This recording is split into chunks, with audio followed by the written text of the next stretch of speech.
Hello, you beautiful people. It's Showtime, the start of a brand new theatre-filled podcast where we discuss all things theatre with a variety of guests and topics of discussion. So it's time to grab a brew, get settled down, and let's begin. It's Showtime.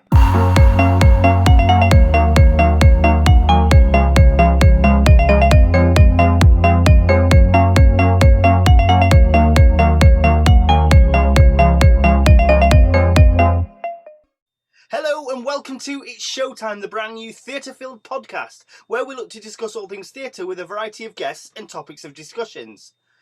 Our guest this week is a Sheffield-based director and choreographer. She's got over 40 years' experience on the stage.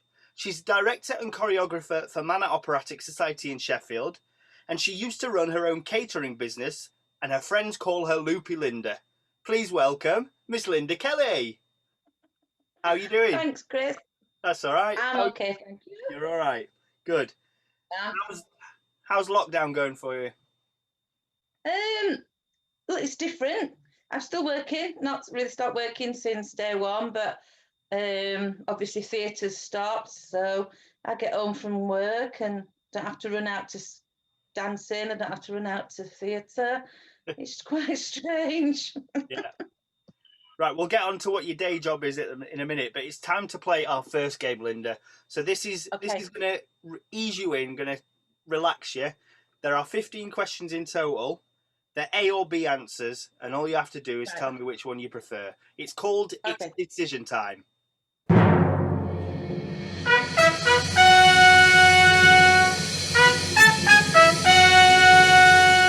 It's decision time. Chocolate or cheese? Cheese. Cheesecake or Victoria sponge? Oh, bit of both. No. Ice cream or custard? Cheesecake. Ice cream or custard? Ice cream. Custard cream or chocolate bourbon?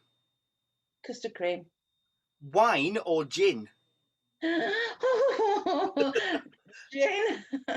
Sunbathing or walking in the snow? Sunbathing. Seaside or countryside? Seaside. Dogs or cats? Dogs. Early bird or night owl? Oh, not very good either, really. I'd say probably night owl. Okay. Giving or receiving gifts? Giving. Red or blue? Blue. Savoury or sweet? Savoury. Tea or coffee? It depends what time of day. I'm a coffee morning girl and a tea afternoon girl. Right, okay. Sunday lunch or Friday night takeaway? Friday night takeaway. Pepsi, Max or Coca-Cola? Diet Coke.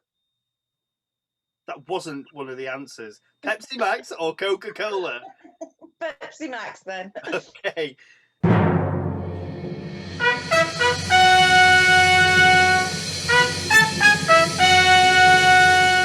It's decision time. See, that wasn't so difficult. No, that wasn't doing. You're nice and relaxed now. I am. I'm going to get you to tell us a bit about yourself.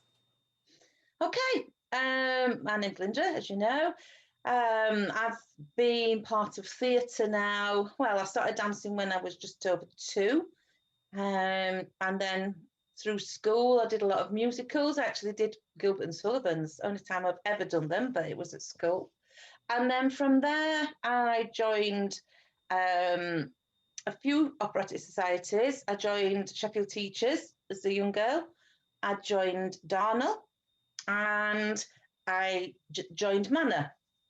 I actually started at Manor just helping out stewarding front of house when we were at the Montgomery, and then I went to audition when Brian Platts was there, and that was like the start of it all, and I've never left since. So yeah, Never I left. was 16. Yeah. So, and, it's all right. Let's go back then. So you started dancing when you were 2. I did. Yeah. Can you remember much about them days? Yeah, loved it. It was at Woodhouse where I lived then in the village, and it was Barbara Wade School of Dancing. And it was, I did BBO then, so it was quite hard dancing, especially the ballet side. But I loved it, and we did shows, a show every year, and my dad was the compere. We used to have some real good fun. Yeah, absolutely loved it.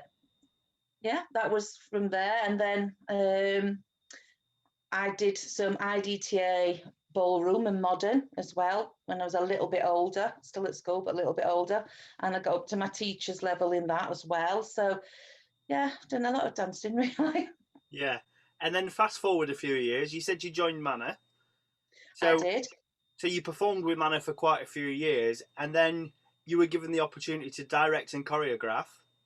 Yeah, that's right. Yeah. How did that feel when you were sort of approached to do that? Um, how did it feel?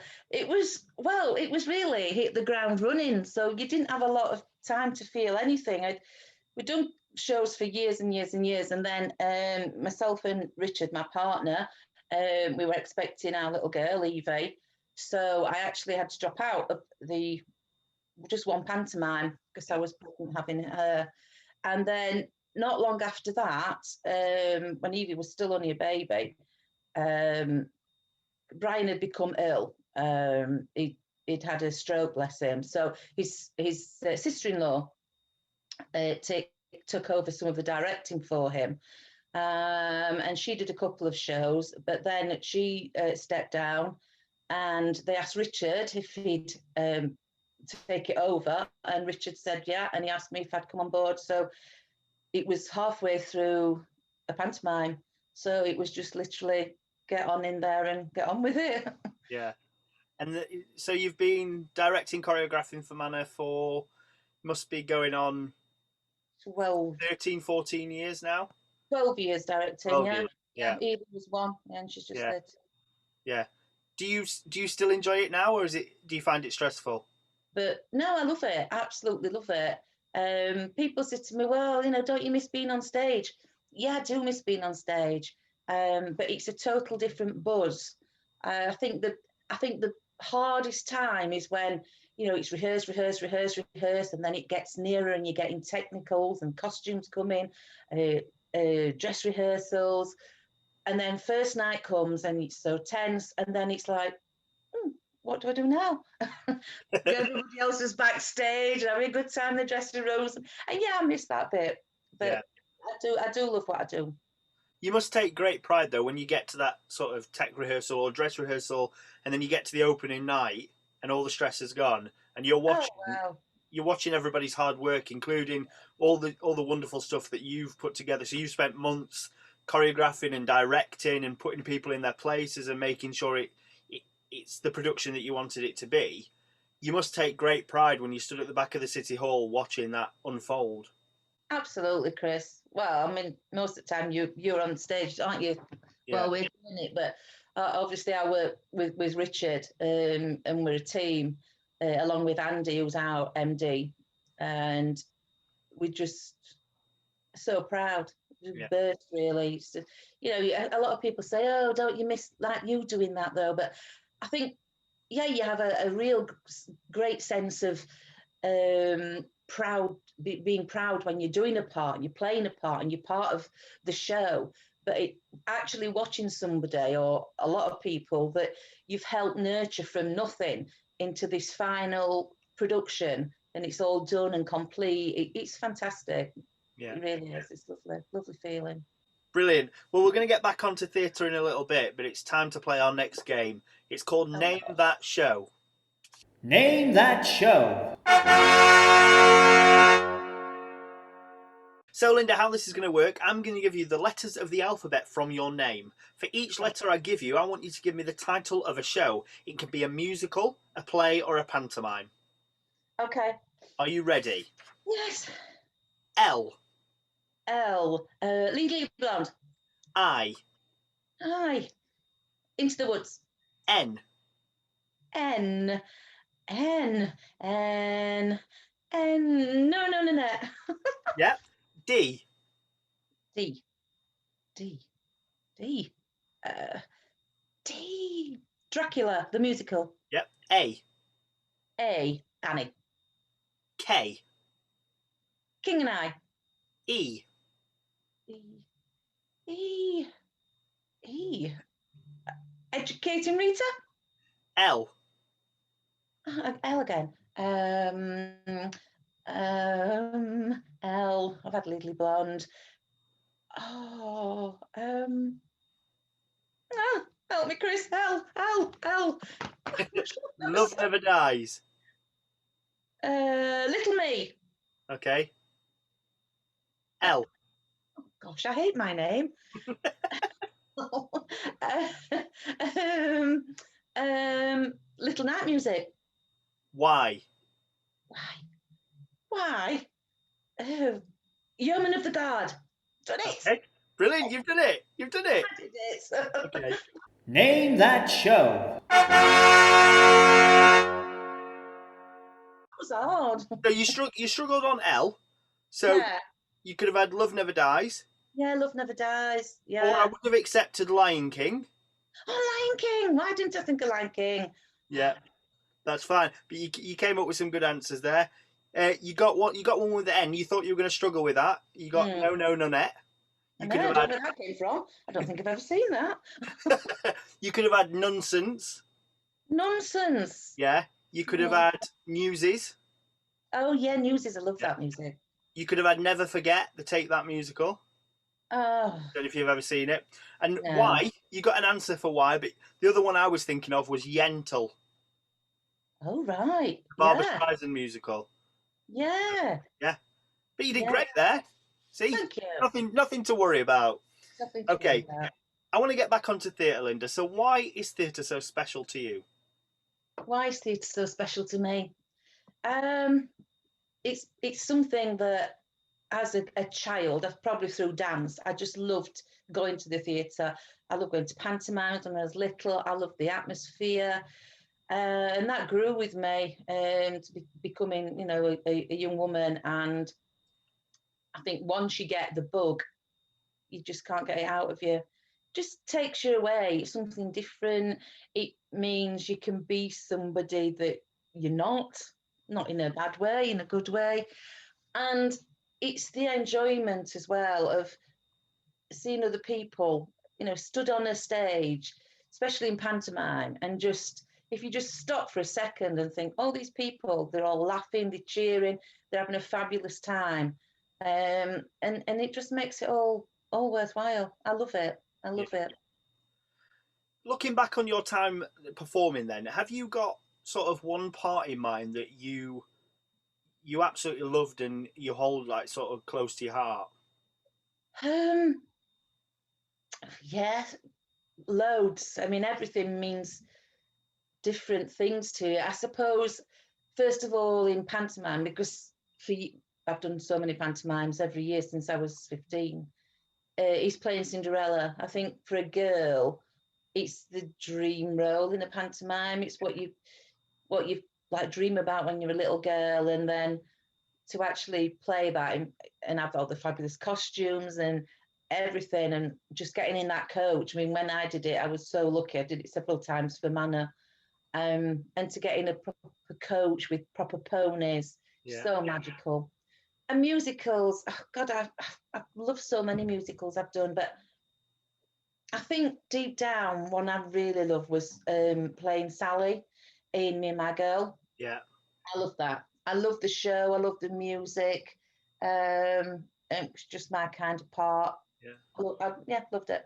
Of course, not only did you get to play the role of Sally in Me and My Girl, but you then got to direct Me and My Girl. I did, yeah. It was really strange that, because you think it's hard to get out of your head what you did, but you've got to, because obviously it's different people. You've got your own ideas as well. But yeah, again, I just love directing and choreographing that as well. Yeah. So yeah. And when I played it, obviously I played opposite Richard, who's my partner now. So we had real good fun with it. Really good fun. Brilliant.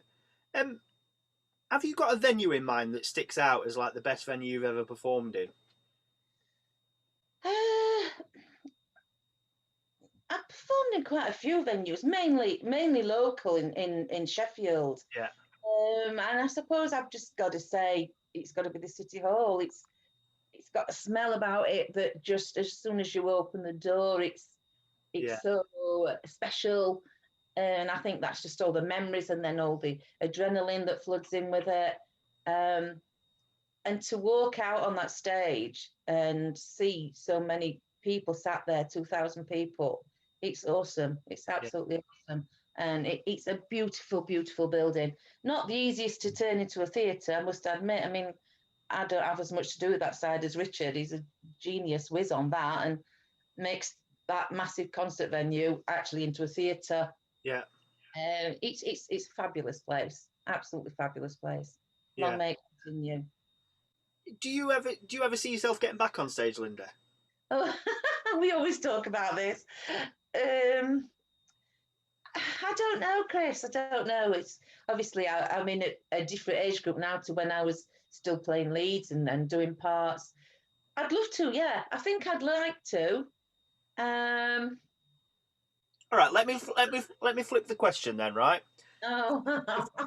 If there was one part that pulled you back on stage that you were offered, what would it be?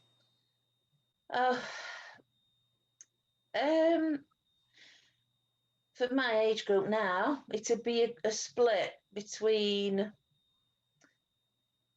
Billy Elliot, playing obviously dance teacher, or the mother in Blood Brothers. Mrs. Johnston. Yeah. Yeah.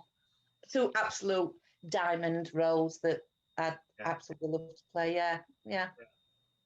So let's talk about your choreography then. So do you have a favourite style of dance that you choreograph? Oh, do I have a favourite? I love very modern stuff and all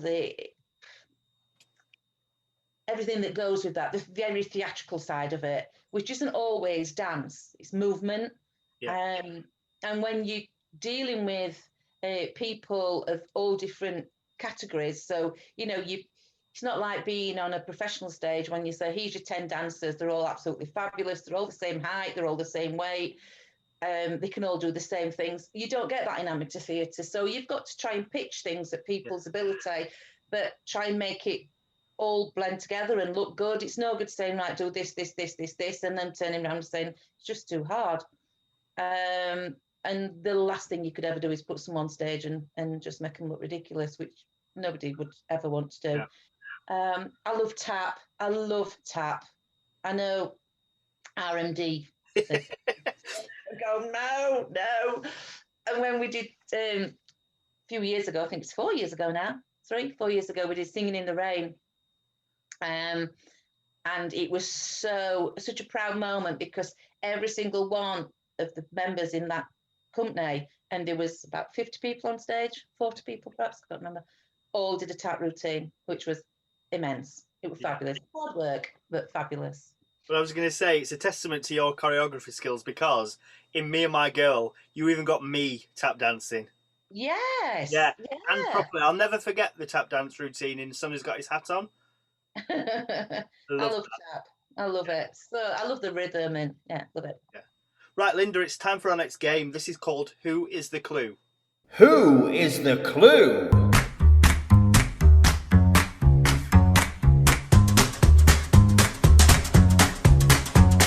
Who is the clue? Oh gosh, go on then. So, Linda, how this is going to work, I've got the names of 3 actresses in front of me. I'm going to give you some clues and I want you to try and tell me who they are. Are you ready? Oh, yeah. Okay. Number 1. She's an English actress, singer, dancer and author. She made her debut in the West End in 1948. She was given the title of Dame by the Queen in the year 2000 and she starred in Sound of Music and Mary Poppins. I know it is and I can't think of a name. Oh. See, it's because I put you on the spot. That's what it is. I know it is. Go on, tell me. Well, we'll come back to it. I'll move on to the next one. It might dawn on you, okay? So, number 2. She's an English actress and singer. Her career spanned over 6 decades. She was nominated for a Tony Award in 1963 for her performance in Brigadoon, and she went on to play Truly Scrumptious in Chitty Chitty Bang Bang. Oh my goodness. Chris, where are you getting these from? You're right in my head. But she played Truly Scrumptious in the film. Oh, I don't know. Okay, we'll move on. We'll come back to it. Number I am 3. rubbish with names. You should know I'm rubbish with names. I mean, I've only known you, 30 years and still call you wrong names sometimes. Yeah, stop calling me John. Joe. Yeah. At Right. least I say your name properly, not like some of them. Yeah. Number 3. She began her career in the golden age of Hollywood and sang the song Que Sera Sera. She played Calamity in the film Calamity Jane, and she sadly died in 2019. Oh. I've got her. Oh, Chris. I'm rubbish with names. I'm rubbish. I can't think of it. Right. Her surname rhymes with way. Day. No, it's blonde hair. Yeah. Day. Doris Day. She's there. She's woken I'm up. rubbish at names. Who is the clue?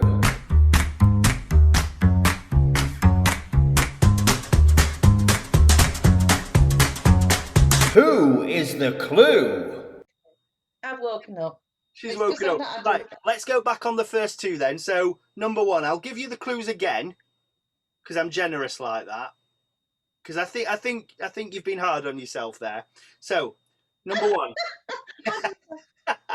Number 1, she's an English actress, singer, dancer and author. She made her debut in the West End in 1948. She was given the title of Dame by the Queen in the year 2000, and she starred in the films Sound of Music and Mary Poppins. Oh, I should know this, Chris. You should. I'm disappointed in you. I know. Tell me the answer now. Julie Andrews. Julie Andrews, because it's Julie Andrews. Okay, and number 2, she's an English actress, singer, and her career spanned over 6 decades. She was nominated for a Tony Award in 1963 for her performance in Brigadoon, and she went on to play Truly Scrumptious in Chitty Chitty Bang Bang the film. Don't know. It's Sally Ann Howes. Oh, yeah. No, I wouldn't have got that one. Now you tell me, yeah. Well, there we go. That's the end of Who is the Clue? Who is the clue?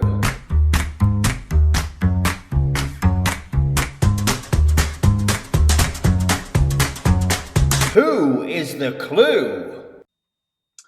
Linda, I'm going to put you on the spot again because I'm just so nice like that. This is your quick fire quiz round. It's the QUICKFIRE quiz round. You have 60 seconds to answer 10 questions.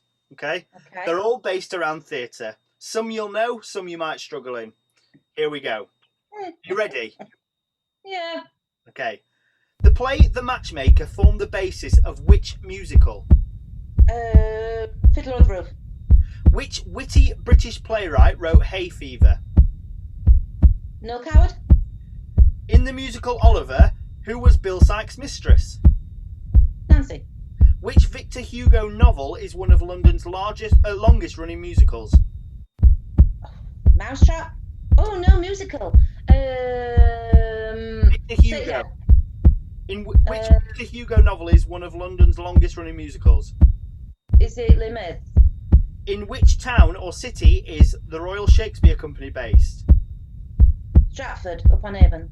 What phrase is used in theatre to describe lines improvised by an actor? Lines improvised by an actor. Improvisation. What is the title of the musical set amidst the Bollywood film industry which opened at the Apollo Victoria in May last year? Oh. God. I should know this. What word is used to describe a theatre that is closed? Oh. Like the old one.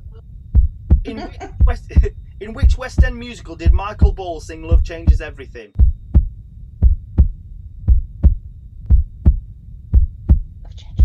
Love changes everything. What superstitious alternative in theatre is used to wish someone good luck? Break leg. It's the Quickfire Quiz Round! And that's the end of the Quickfire Quiz Round. How do you think you did? Not very well. Right. Number 1, the play The Matchmaker formed the basis of which musical you said Fiddler on the Roof? Yeah, definitely. It was Hello Dolly. Really? Yeah. Oh, Everyone thinks it's Fiddler because of Matchmaker. it's the matchmaker. Yeah. Oh. You got the witty British playwright that wrote Hay Fever, Noel Coward. The phrase in theatre used to describe improvised lines by an actor is ad-libs. Oh, ad-libs. The musical set in the Bollywood film industry is Bombay Dreams. Right. The word used to describe a theatre that is closed is dark. Top, yeah. And the song Love Changes Everything is from Aspects of Love. Aspects of Love. Yeah. Right, Linda. So that's all the quizzes done. Okay. Good. We're just going to get back on to talk about theatre. Okay. So I want to know about your time working with Brian Platts, the legend that is Brian Platts. Yeah. So you've put in your pre-podcast questionnaire that someone that inspires you in life. So he inspired you. Why did he inspire you?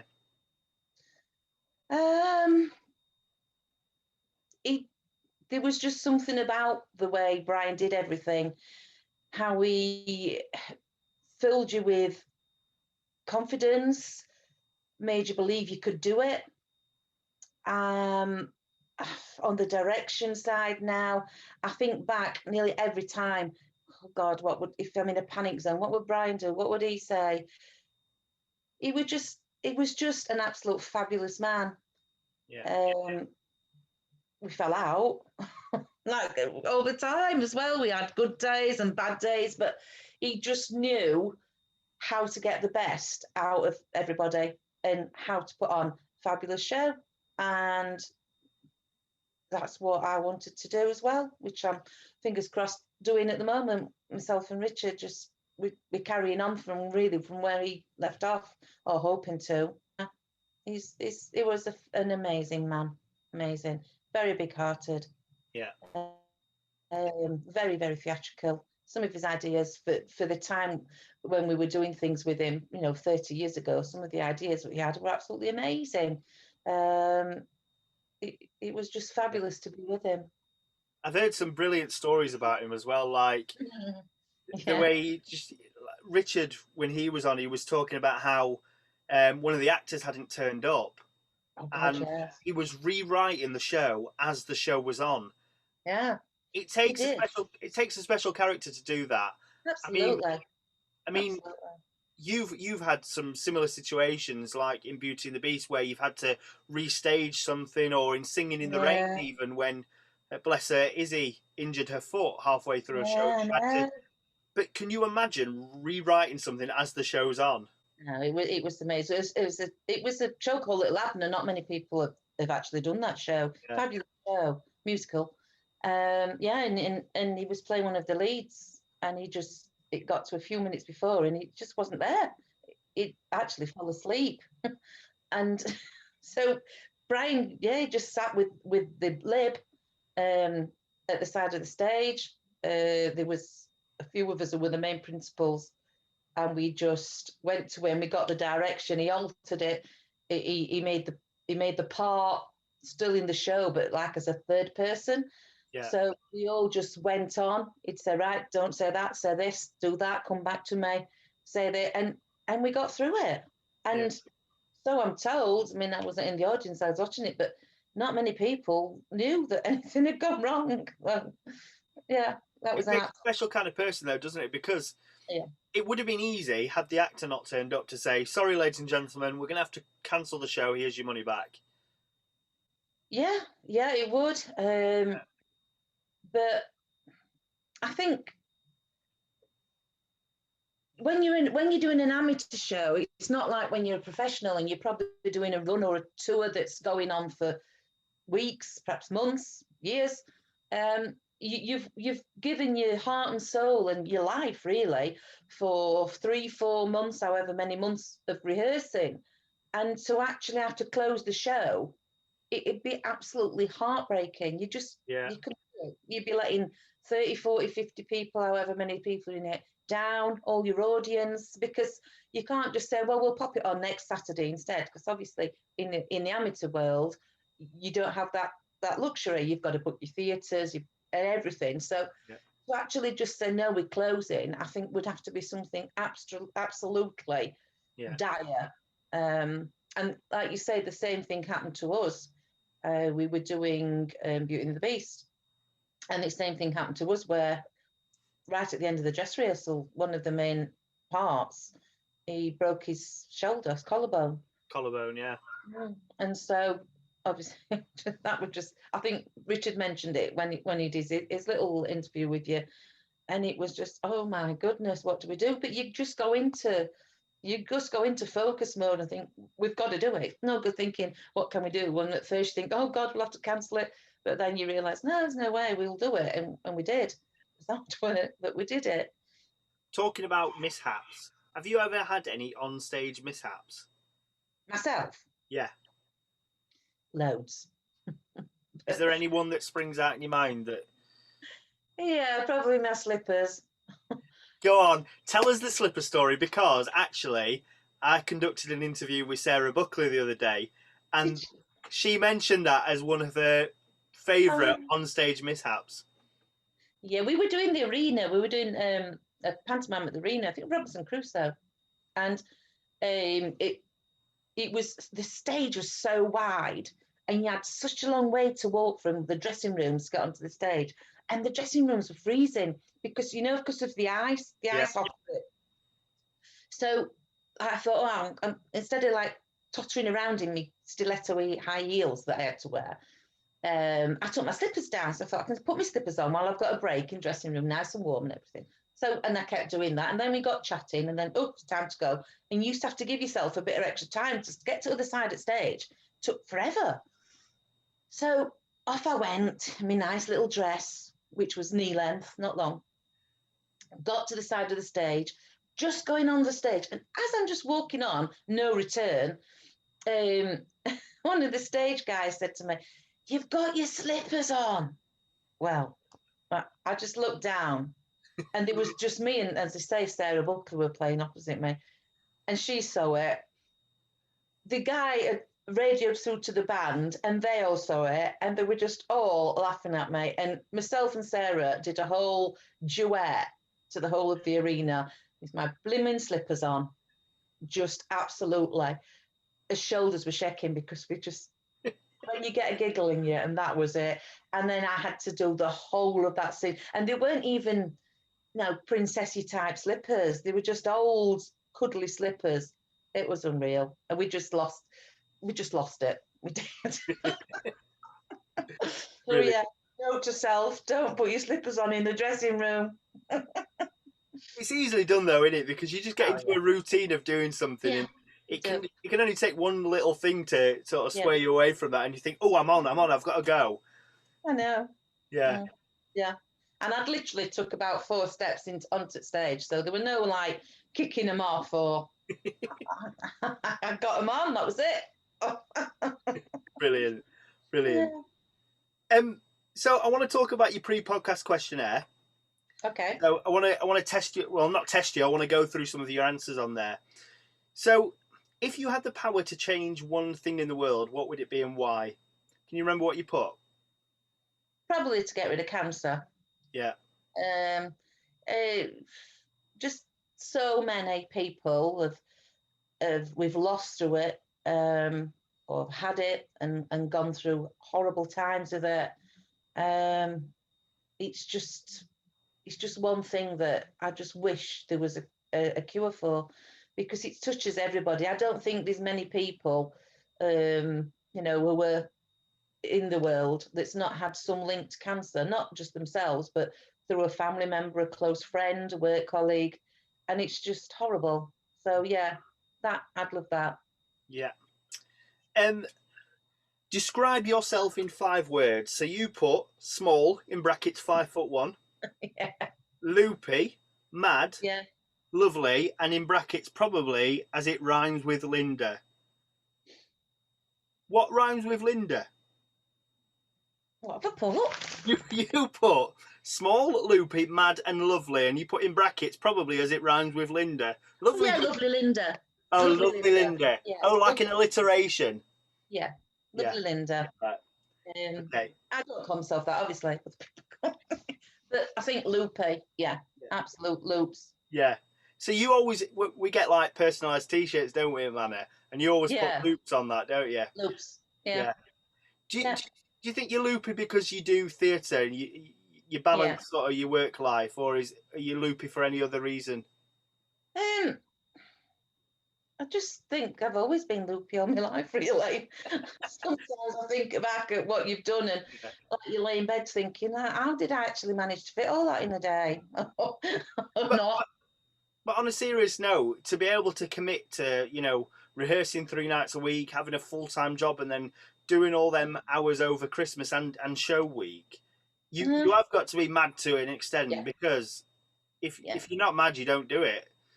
No, I think it's true. I mean, having had some reflection time since this horrendous lockdowns happened, and you're still going to bed. I'm tired, and I think, how do I fit in? Normally, what I've done, get up, you go to work, you perhaps shove something in slow cooker in the morning before you go, and then I'll go straight from my work to pick my daughter up, take Evie to dancing, and then go straight from dancing down to rehearsal rooms, shove a sandwich down my neck, and then do a rehearsal, get in at like 10:45, get my script out and think I need to get that ready, prepared for tomorrow's rehearsal, then just do it all over again. Yeah.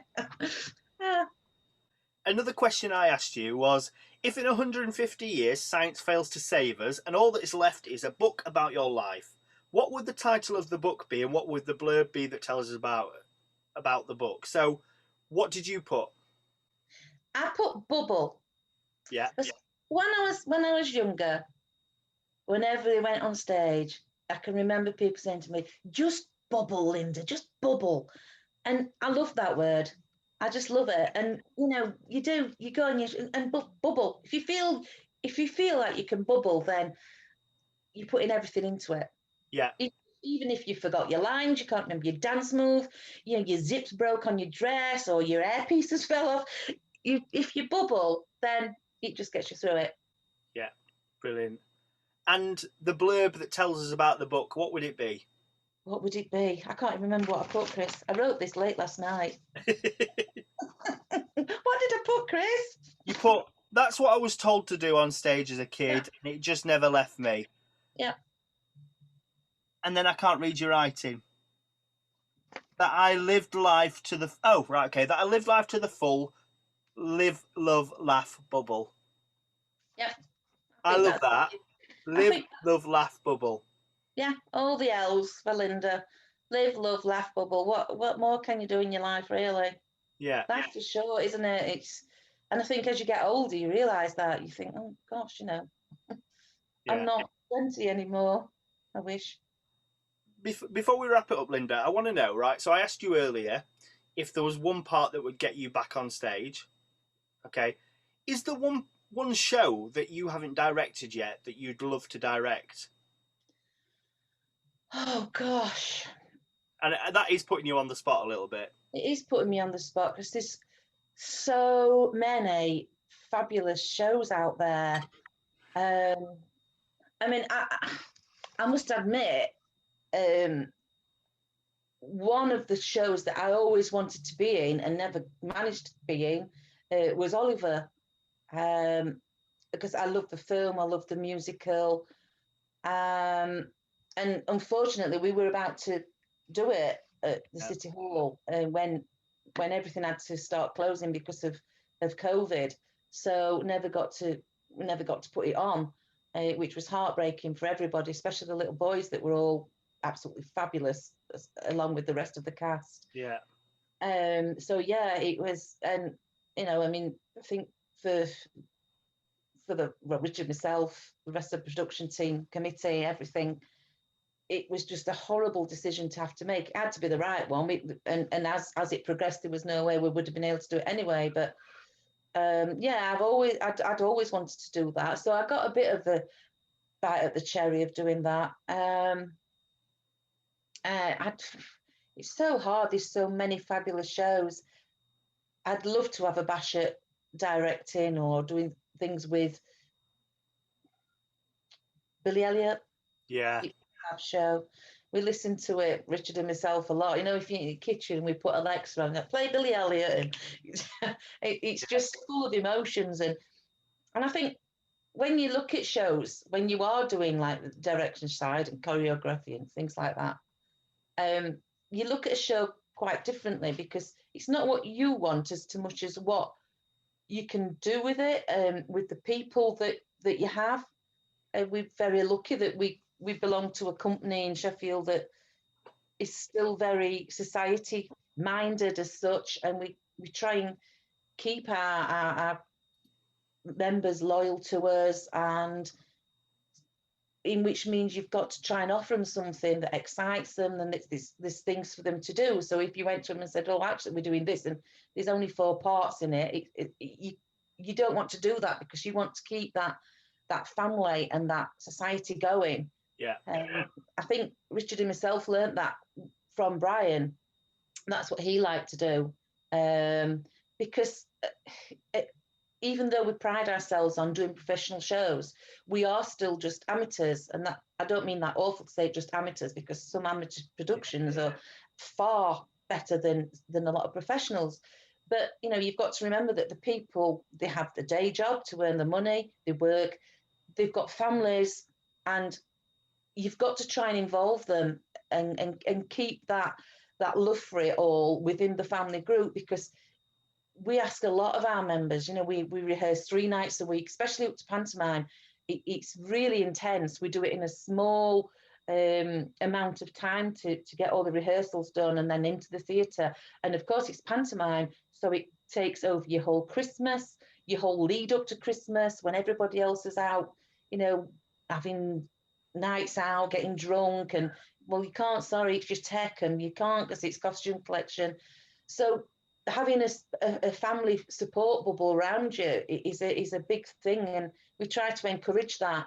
You know, do things for the children to keep them involved. If we have things, we try and do it for all the family, because I think you've got to do that. Otherwise, it's a very hard thing to do, amateur theatre. It's not like a lot of hobbies and pastimes that people pick up on, and, you know, perhaps play squash or you know, go to a knitting club, whatever. I can't come this week, and you're not really letting anybody down as much. But if you say I can't come this week to a rehearsal, then it lets the whole company down, it lets all your with down, and it stops the production moving forward, because you've got to move it forward every week, every day, to get your finished product. So yeah, I think having a support bubble around you and treating everybody well, it's a big thing when we're looking at shows. I mean, obviously Richard's a fabulous director, fabulous producer, and it's great I've got him to work alongside, because there's things I do, but he does so much that I just wouldn't have a clue about. I really wouldn't. And he just makes it happen. He'll say, we're doing that, we're doing this. So yeah, when we're looking at shows, it's not just, oh God, I've always wanted to do that, let's do it. Well, what's so-and-so going to do, and what they're going to do, and, you know, what's anybody over 35 going to do?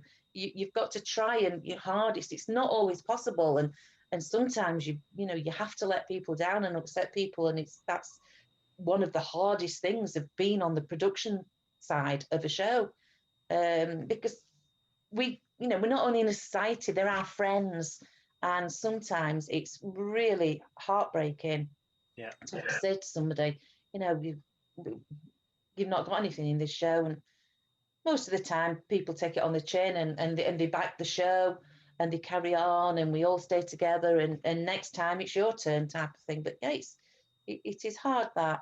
So saying, yeah, what would you like to direct? Oh, tons of shows. But again, I think it's got to be the right show for the right reason. Yeah. Brilliant. Right, just before we finish then, Linda, knowing what you know now in life, Is there one bit of advice that you wish you could tell your younger self? Oh gosh, I think I look back at my life, Chris, and yeah, you make mistakes. Don't God, I've made some massive mistakes and stupid things, and you do silly things. But I can't say I've really regret anything. Yeah. I've enjoyed what I've done, and you've got peaks and troughs, and you have your high times in your life, your low times. You laugh, you cry, but I think that makes you a more rounded person, and so I think I'd probably tell myself to do what I've done. Yeah. Brilliant. And if there's one bit of advice that you could impart on our listeners, what would it be? To do with theatre? Yeah. Just, especially I think if you're talking about the theatre that we're involved in more, which is the non-pro stuff, it is just to support it. And I think, to be honest, at the moment, even more so, any theatre, professional, amateur, dance shows, church hall concerts, anything, we've all missed it so much. And, it's nearly 12 months. It's going to be so hard for some people to come back. Not only amateur people, but professionals. It's going to be such a pull to get theatres back to where they were. I think we've all got to rally around and support these people, and just try and make it all happen again. It will happen again. I'm sure it will. But it's been, like you say, it's just been in darkness for so long, and there's been so many horrible things going off in the whole of the world with this pandemic. I think once we do get back to theatres, oh my goodness, just get in them, go to as many as you can, support people. I know it's going to be hard because people have, financially, they've had some real absolute horror stories. But if there's a theatre and there's a show and there's a ticket, buy it and go and see it. Whether it's, play, musical, ballet, whatever, just go.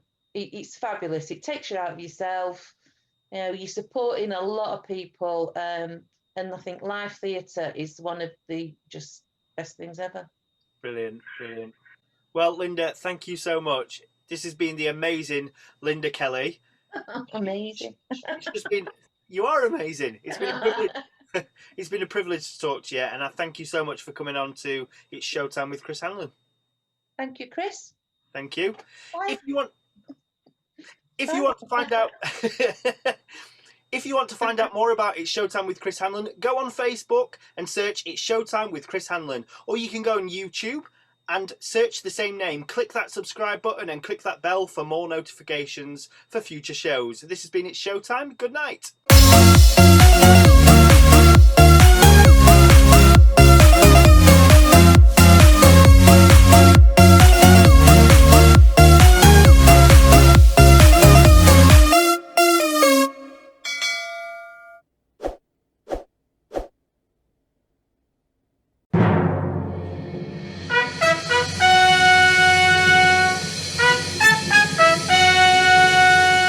It's decision time.